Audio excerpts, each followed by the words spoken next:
Please welcome our panel.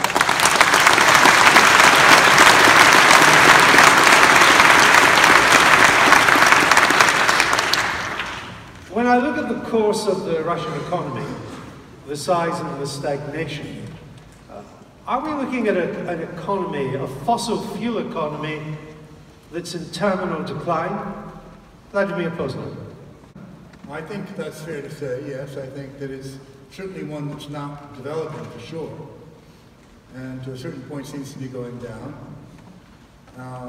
and is very strange in its makeup and in its logic, and probably poses a tremendous challenge to the future of Russia.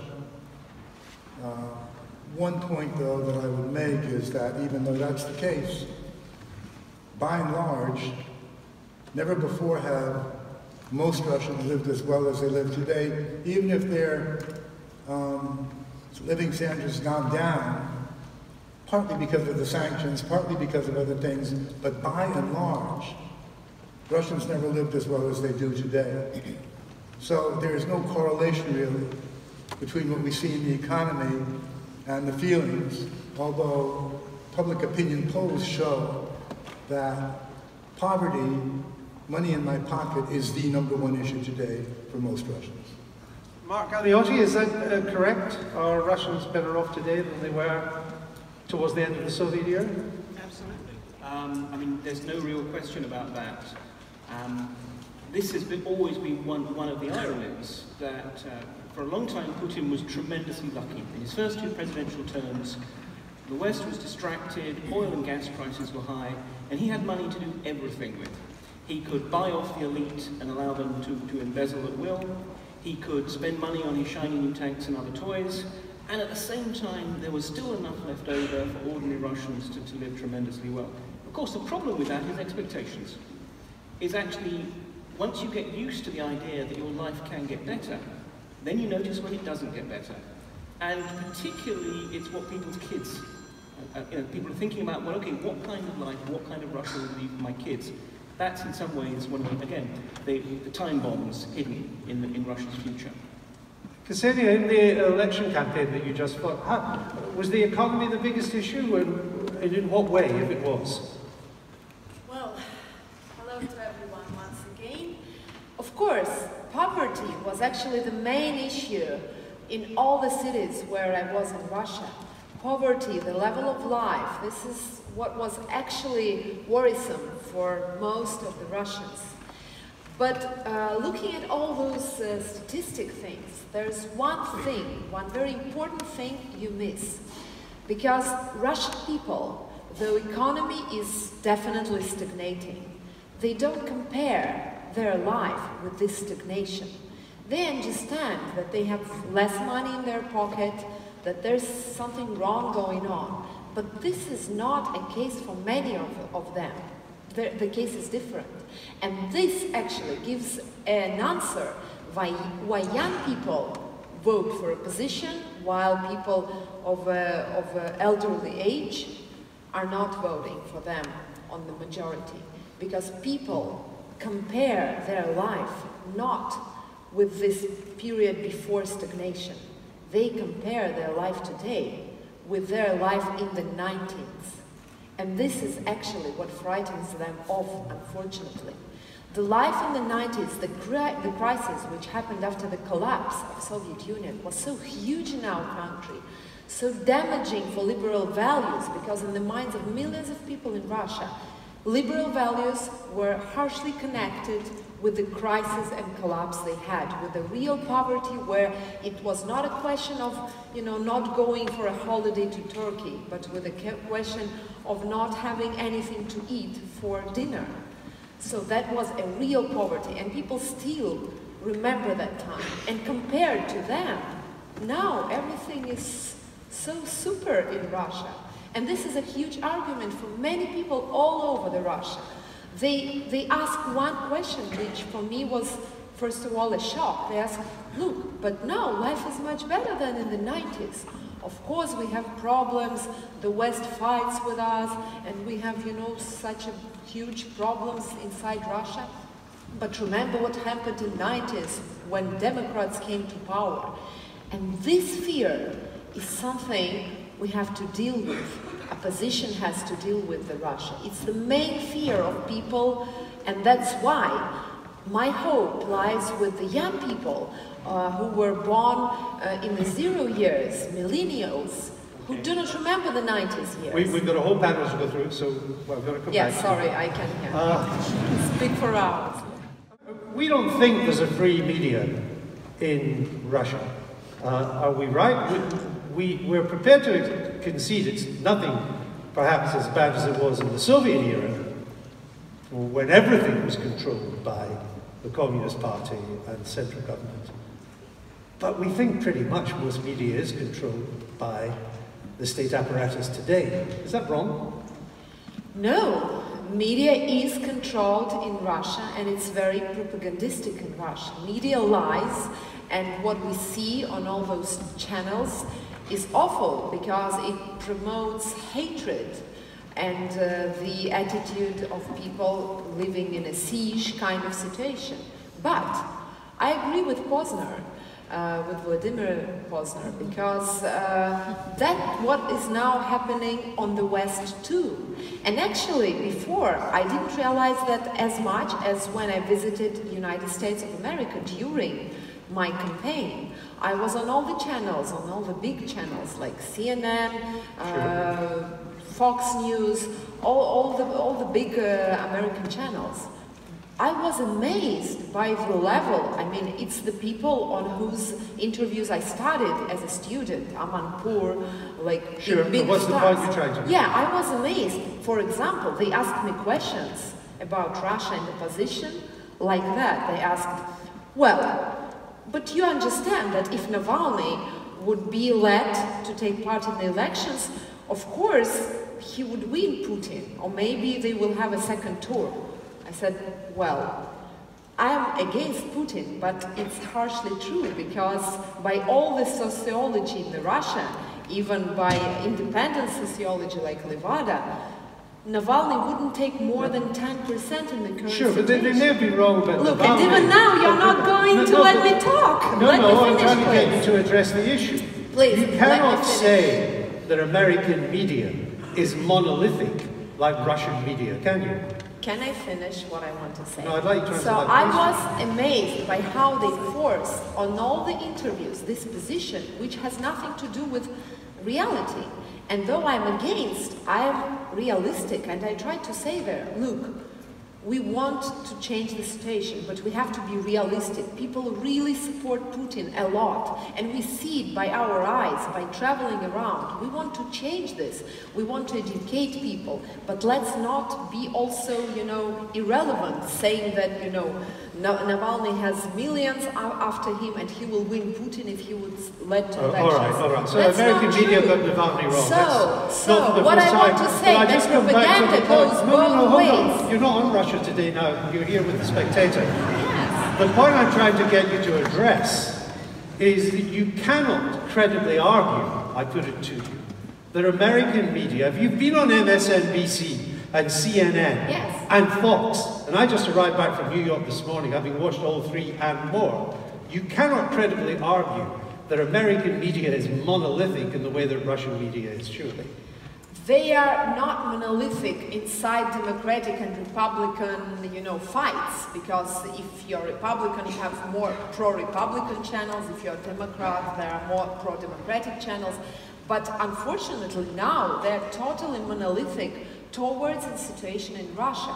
And I'm watching American media very closely, and what I see, I'm very disappointed, because they're totally monolithic about Russia. You wouldn't find me as a one American big media with a huge report on that the situation around Russia now is not fair, and maybe Russia is not that bad, and it's not an alien. Maybe we should embrace Russia and take it into European Union and make it a part of NATO and be friends with Russia and try to find...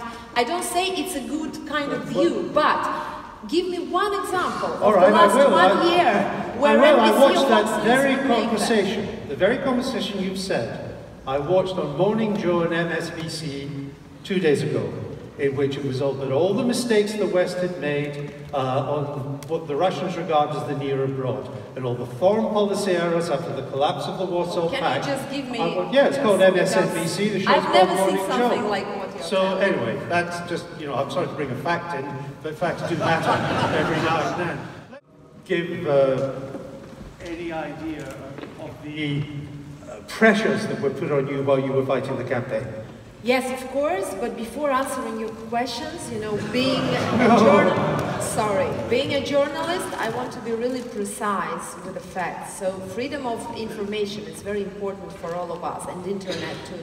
So I just want to stretch that Mr. Ambassador was giving us not really correct information. You can find all of you on internet, because on the meeting in on the year 1930 with Yeltsin, the State Secretary of USA, Warren Christopher, was saying not about enlargement.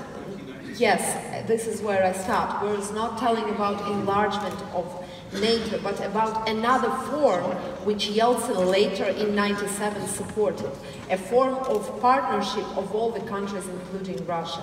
But he was always against the NATO enlargement in the way it was put. So all of you can check that on the internet. All right, what's the answer to the question?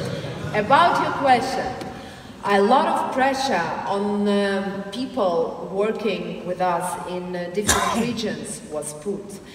Several people were put for 15 days in prison.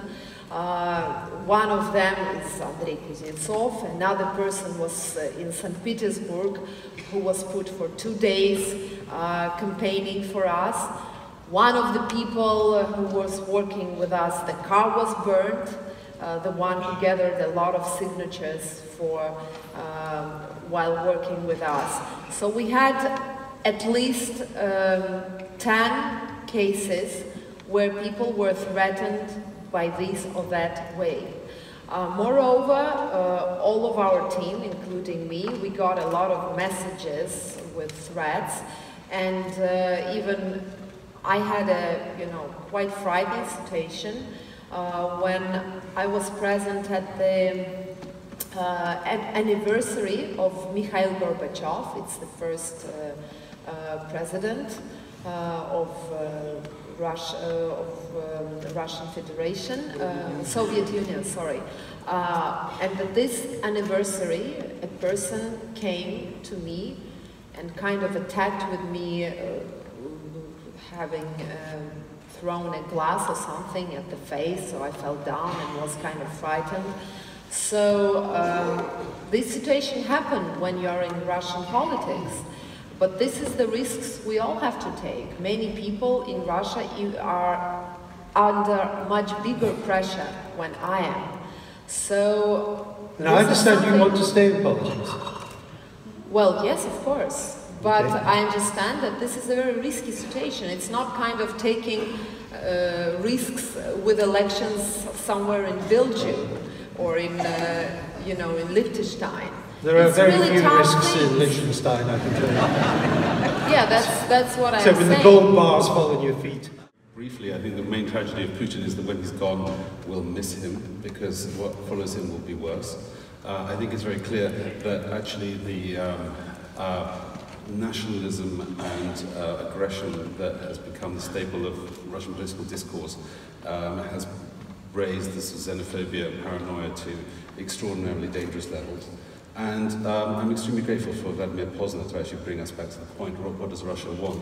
I think part of the answer to the succession is that fundamentally the interests of the Russian people and the Russian elite are opposed, because the Russian elite is interested in preserving its privileges and its ability to steal and its money and itself, and they know that if they allow another team in, they will lose their freedom and their money.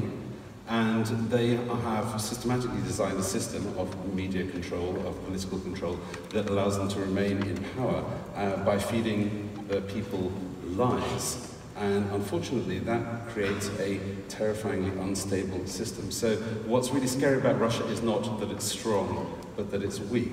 What's really scary about Putinism is that is not that Putin himself is a terrible manager, he's a terrible president, but he, in order to stay in power, has created an incredibly dangerous and destabilizing myth that will bring Russia to ruin.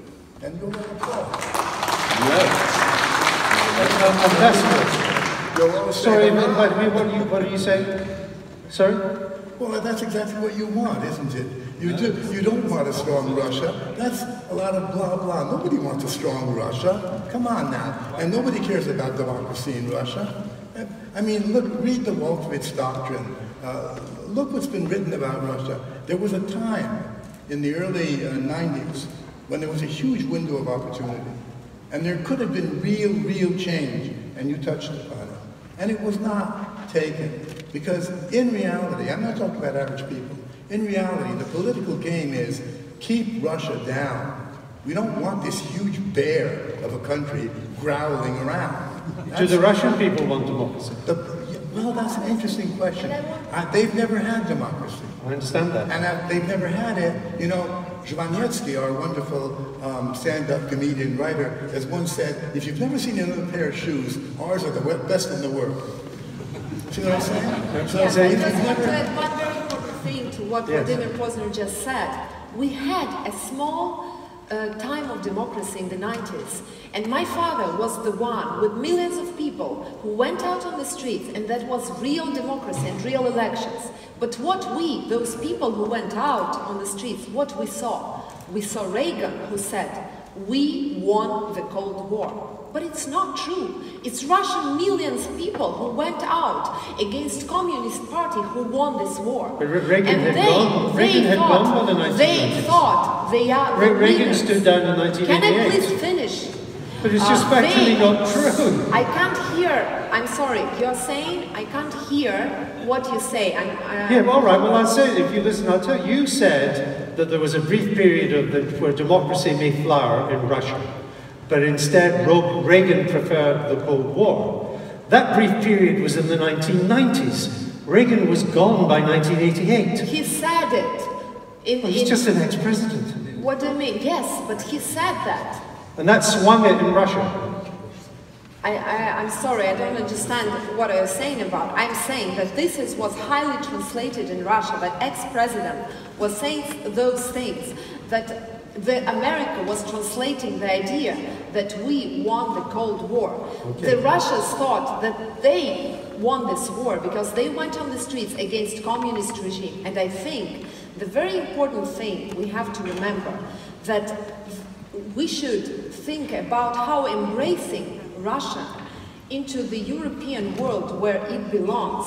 Because we should remember one example. I don't want to make any comparisons, but I want you all to remember this very frightening example of our history. After the First World War, we had this situation with Germany, where Germany was humiliated, was also kept away by Europe because, you know, they didn't want to be Germany in with all the, you know, the results of the First World War. What we got, you all know. I don't compare it, but you all remember how Europeans changed their tactics upon Germany after the Second World War. And now Germany is one of the main economy of Europe, one of the strongest countries, and one of the main democracies. And they cherish this democracy. The only way to keep Russia safe for all the world is to keep Russia in, not to keep Russia out.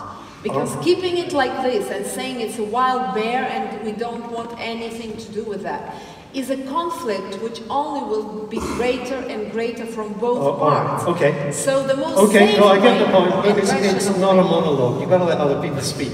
Ambassador, I mean, the question is, what does Russia want? Can I go back to the question? I mean, we seem to be slipping back into the past, but the question was about the future. Yes, which is what I was going to ask.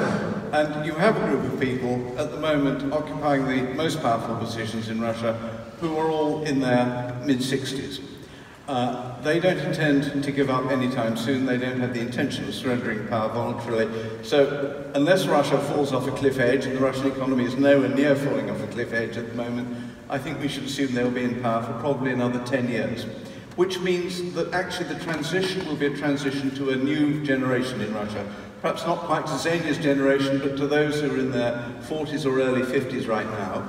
These are people whose mindset was formed after the Cold War, unlike the present generation of leaders. They are people who have travelled, many of them have been educated abroad. They are, of course, proud patriotic Russians, but they have been subjected to a different range of influences. And frankly, we don't know what they're going to be like, but there is a huge wealth of human talent in Russia, and I think it's at least possible that the generational change will cause quite a substantial change in Russia's outlook. So, from what you're saying, the answer is we don't know. It isn't necessarily the case that authoritarianism is baked in, that this new generation could have different attitudes. Absolutely, I think they do. If that's the case, Xenia will tell you they have different attitudes. If that's the case, and since the West is getting the blame by some people for snuffing out the short experiment of Russian democracy, what should the West be doing now to encourage that? Well, the West should be actually articulating a long-term strategy for Russia, and I haven't heard a single Western leader do this in recent years. And we need to be saying, we are objecting and standing up against certain actions by the current Russian government. This is not a crusade against the Russian people. Our long-term objective is what it was before, and I worked for 30 years to try to achieve this, which is actually to bring Russia closer into Europe, to have normal, harmonious relations with a prosperous Russia, allow Russia to develop its own forms of government, which... But didn't we blow that opportunity? Didn't we have that opportunity and we blew it? I don't think we blew it. I think it changed with the Orange Revolution, as I said earlier, in 2004. From 1988 to 2004, we and the Soviet Union and then Russia were on convergent courses. We made a lot of progress. The pendulum has now gone for 10 years, 14 years the other way. I think it can go back again in the future.